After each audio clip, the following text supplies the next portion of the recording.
Engineering కార్మికులు జీతాలు పెంచాలని కోరుతూ గత 45 రోజులుగా చేస్తున్న సమ్మెను ప్రభుత్వం పట్టించుకోకపోవడం చాలా దారుణమని ఏపీ ఇంజనీరింగ్ కార్మికులు చేపట్టిన ఆందోళనను ఉధృతం చేశారు. శుక్రవారం ఇంజనీరింగ్ కార్మిక సంఘం జేఏసీ ఆధ్వర్యంలో కలెక్టరేట్ ను ముట్టడించారు.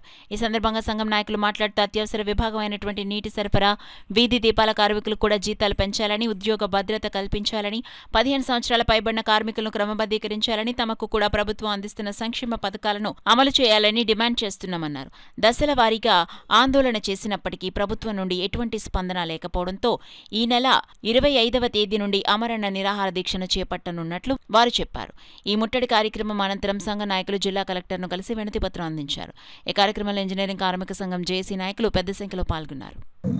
చాలా జీతంతో మా కార్మికులందరూ కూడా బతుకుతున్నారని దయవించి మా సీఎం చంద్రబాబు నాయుడు గారు, కొన్నిద్దరు పవన్ కళ్యాణ్ గారు, నారా లోకేష్ గారు, మంత్రి నారాయణ గారు కూడా ఈ విషయాన్ని గుర్తించుకొని ఇంజనీరింగ్ కార్మికులందరికీ న్యాయం చేయాలని మా యూనియన్ తరఫున మేము కోరుతున్నామండి. ఎందుకంటే అందరికి నగరాల్లో అయితే పంచాయతీల్లో అయితే అన్ని దిక్కుల్లో కూడా మంచినీళ్ళు అనేవి చాలా విలువైనవి. ఇటువంటి విలువైన దాంట్లో పనిచేస్తున్న మాకు విలువ లేని జీతాలు ఇస్తున్నారండి. ఎందుకంటే ఇందులో కూడా అందరూ ఎడ్యుకేటర్స్ అండి. ఐటీ చదివారు, ఫిట్టర్ చదివారు, డిప్లొమా చదివారు, బీటెక్ చదివారు. ఇందులో కంప్యూటర్ ఆపరేటర్లు ఉన్నారు, ఫిల్టరేషన్ ఇచ్చే వాళ్ళు ఉన్నారండి, వాల్ ఆపరేటర్స్ ఉన్నారండి. ఇప్పుడు స్ట్రీట్ లైటింగ్ ఉందండి. మొన్న మన పవన్ కళ్యాణ్ గారు 100 మందికి కిట్లు ఇచ్చి ఉన్నారండి.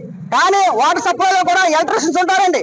ఎందుకంటే ఏ టైంలో అయినా సరే, ఏ ట్రాన్స్ఫారం పోయినా కూడా ఎలక్ట్రిషియన్స్ వచ్చి దాన్ని రిపేర్ చేయాలండి. మన పవన్ కళ్యాణ్ గారు తాగునీరు మీద ఎక్కువ దృష్టి పెడతారని చెప్పారు.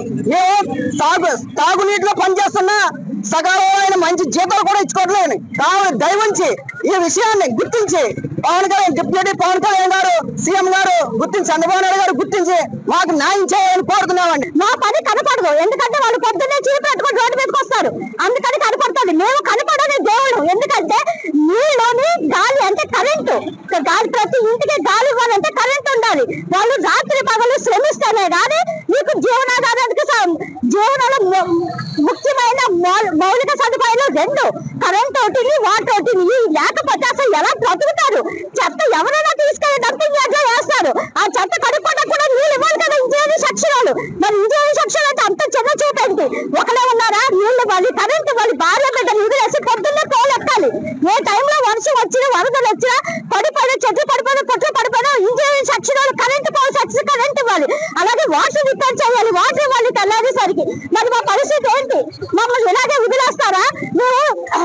మేము ఏ గవర్నమెంట్ వస్తే ఆ గవర్నమెంట్ మాకు న్యాయం చేస్తారని చూస్తాం. ఏ గవర్నమెంట్ మాకు న్యాయం చేయకుండా మమ్మల్ని అలాగే వదిలేస్తే మాకు తక్షణ పరిష్కారం జరగాలి. లేకపోతే 25 నుంచి మొత్తం 13 జిల్లాల్లో కూడా అమర నిరాహార దీక్షలో కూర్చుంటాం.